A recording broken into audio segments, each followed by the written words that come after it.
Well, hi, and thanks for joining me here in my shop. Hey, this morning, rather than coming in here and working on the radio I've been working on back here, I decided, hey, let's go check out some yard sales. It's Saturday morning. You never know what you're going to find. Look what I found just a couple of blocks from here. This really nice variable power supply.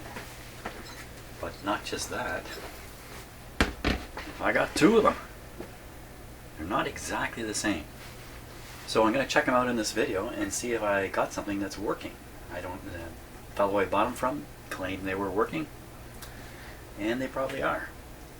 So let's check it out now. So these are Hewlett Packard power supplies.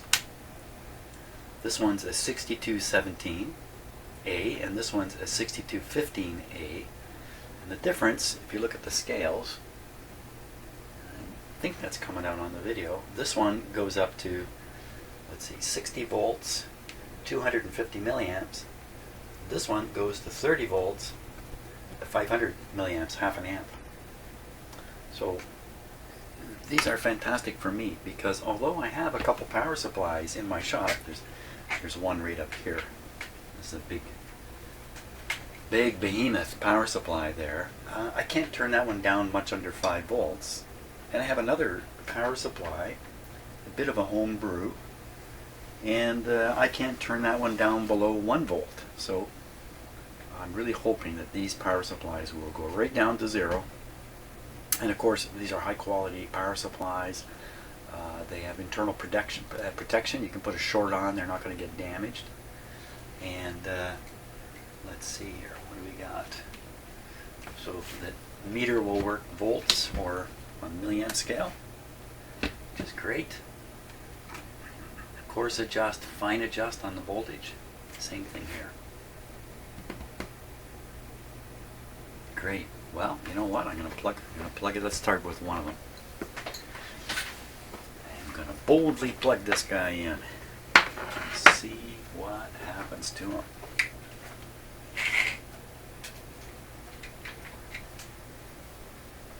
Okay, switch is off. And I'm going to use my protected supply here, just in case. So, okay, these are both turned down. There we go. Indicator lights on. Oh, okay, no problem with excessive current draw. There's nothing wrong with it. So, full supply voltage now. Let's turn it up and see what happens. Oh, look at that.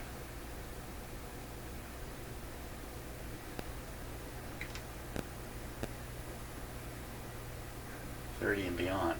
So let's put it fine adjust.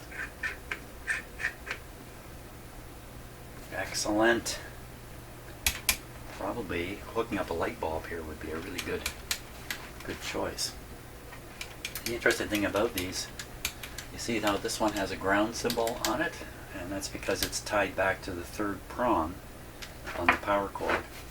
The actual output between here and here is actually floating. This is not internally grounded. So that's a really important thing, especially with a piece of equipment with a 3-prong plug on it. So before I put a light in here, let me put a voltmeter in here. We'll see what we get. We'll try it with this one.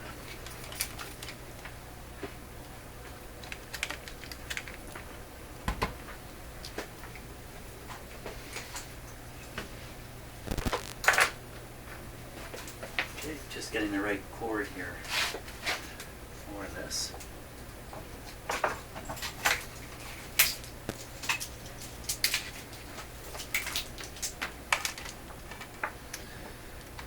So we'll go volts,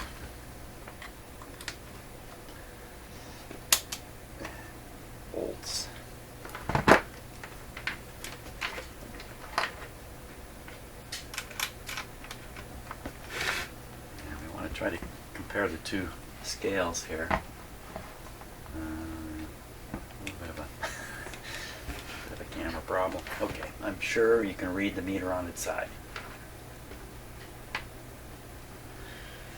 So, now, who's the accurate meter? Probably this is quite accurate. 14.6. And on the scale there, it's just a hair above 15. So we set it right to 15.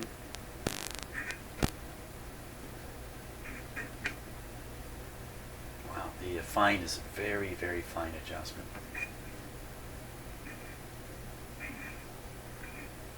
There we are. 15. So, meter's a little off. Not bad though. And it goes all the way up to, let's see, 30? Fantastic. Even my washing machine is happy. It's singing a song there. That's great. Gee, do we really have to worry about actual power coming out of here?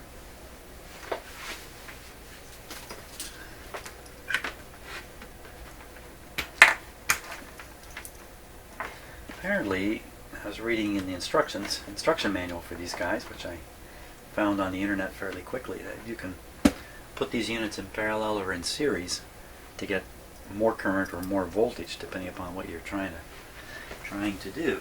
Okay, let me find a nice light bulb here. I've got a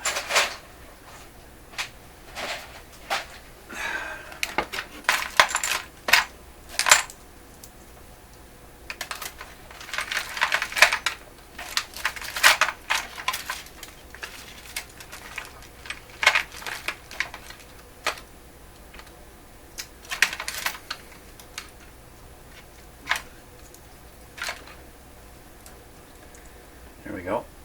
This is 2. I believe these are 18 volt light bulbs. Look. 28. These are 28 volt light bulbs. So,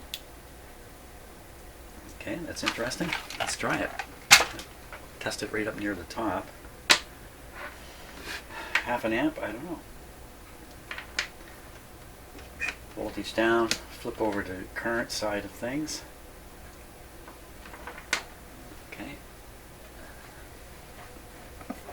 Start turning it up. So this is now current flow. See, one light's come on. Okay, voltage 28. There's 28 volts. Current draw 58 milliamps. One bulb working.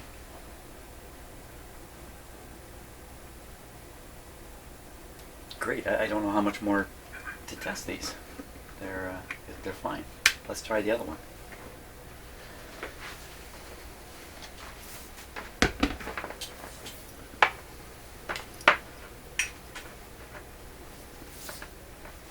I like these because they're nice and small, very compact. Switch off. Ooh, some kind of goo all over this. Like, I bet you this was covered in tape at one point for some reason.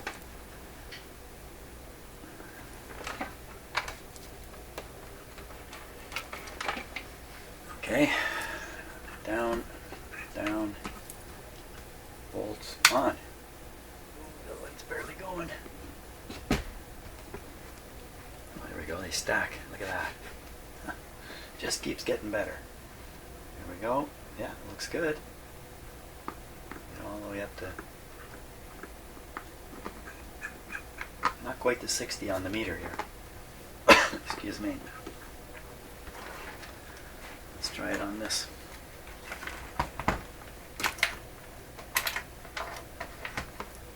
So this is the voltmeter.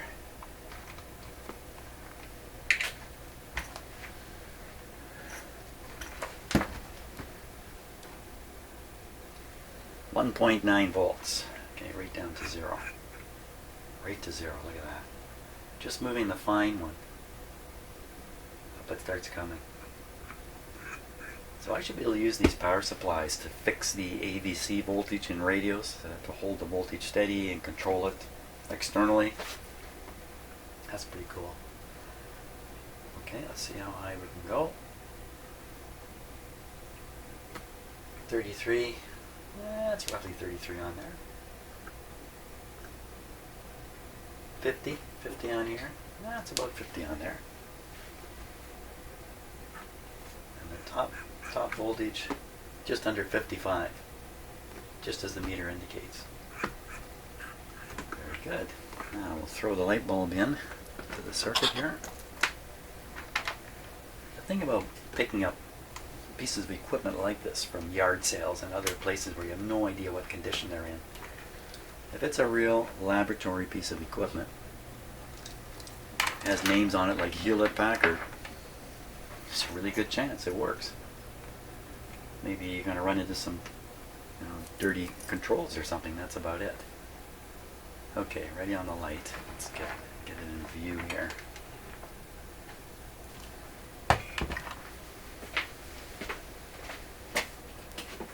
There. Just a little more exciting. Dull down the lights. Okay, course adjust. There it goes. Let's put it on current. Shouldn't be any different than the other one. 15 milliamps on this one was driving the light at around 28 volts. So let's set this up to 50 milliamps. Ooh, that's a pretty bright light now. What's the voltage? 30 something, way too high. 20, should be around there, 28. And that gives us a current of, well, just under 50 milliamps.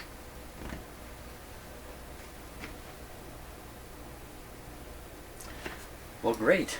Oh, lucky me. So, I tend to be lucky at yard sales. I have a pretty good eye. Not only when I'm at the sale, but picking which one to go to. I have some tricks I use to recognize which sale might have stuff I'd be interested in. Nothing too complicated. There we go. Fantastic. Now, if you all want to know what I paid for this, for these guys, on eBay you can buy one of these. There's one on there now for 60 bucks. There's another one 150 bucks. So that's the range. 60 is a lot more realistic. I paid $5 each for those two guys. Fantastic. Okay, well, quick video. Hope you're enjoying your day, because mine's going pretty well. See ya.